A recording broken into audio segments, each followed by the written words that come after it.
1 Chronicles chapter 29. Furthermore David the king said unto all the congregation, Solomon my son, whom alone God hath chosen, is yet young and tender, and the work is great, for the palace is not for man, but for the Lord God. Now I have prepared with all my might for the house of my God the gold for things to be made of gold, and the silver for things of silver, and the brass for things of brass, the iron for things of iron, and wood for things of wood, onyx stones and stones to be set, glistering stones, and of diverse colors, and all manner of precious stones, and marble stones in abundance.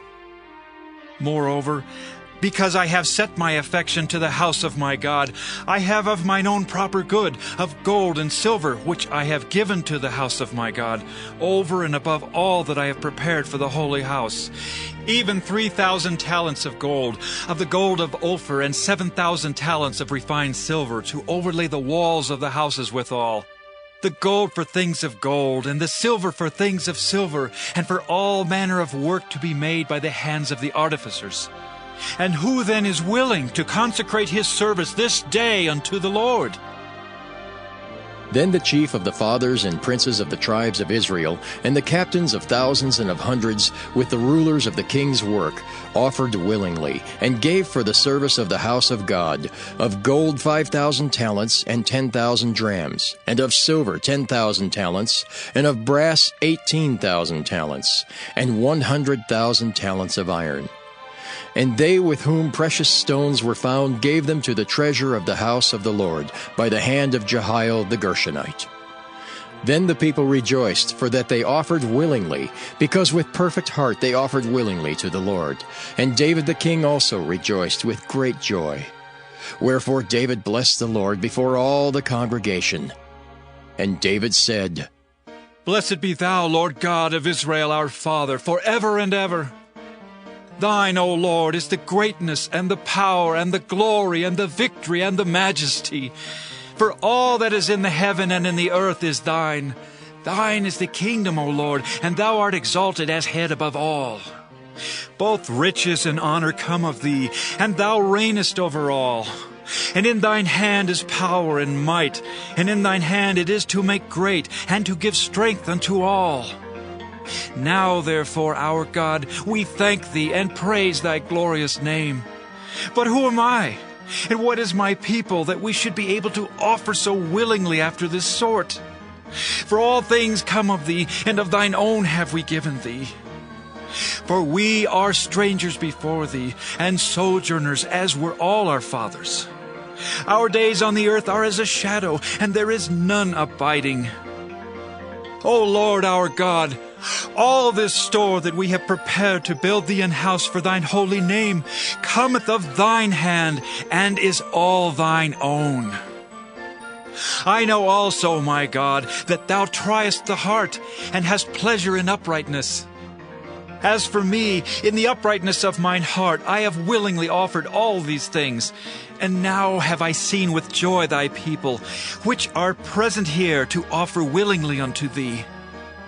O Lord God of Abraham, Isaac, and of Israel, our fathers, keep this forever in the imagination of the thoughts of the heart of thy people, and prepare their heart unto thee. And give unto Solomon my son a perfect heart, to keep thy commandments, thy testimonies, and thy statutes, and to do all these things, and to build the palace for which I have made provision. And David said to all the congregation, Now bless the Lord your God. And all the congregation blessed the Lord God of their fathers, and bowed down their heads and worshipped the Lord and the king. And they sacrificed sacrifices unto the Lord, and offered burnt offerings unto the Lord on the morrow after that day, even 1,000 bullocks, 1,000 rams, and 1,000 lambs, with their drink offerings and sacrifices in abundance for all Israel. And did eat and drink before the Lord on that day with great gladness. And they made Solomon the son of David king the second time, and anointed him unto the Lord to be the chief governor, and Zadok to be priest. Then Solomon sat on the throne of the Lord as king instead of David his father, and prospered. And all Israel obeyed him. And all the princes and the mighty men, and all the sons likewise of King David, submitted themselves unto Solomon the king. And the Lord magnified Solomon exceedingly in the sight of all Israel, and bestowed upon him such royal majesty as had not been on any king before him in Israel. Thus David the son of Jesse reigned over all Israel, and the time that he reigned over Israel was 40 years. 7 years reigned he in Hebron, and 33 years reigned he in Jerusalem. And he died in a good old age, full of days, riches, and honor. And Solomon his son reigned in his stead. Now the acts of David the king, first and last, behold, they are written in the book of Samuel the seer, and in the book of Nathan the prophet, and in the book of Gad the seer, with all his reign and his might, and the times that went over him, and over Israel, and over all the kingdoms of the countries.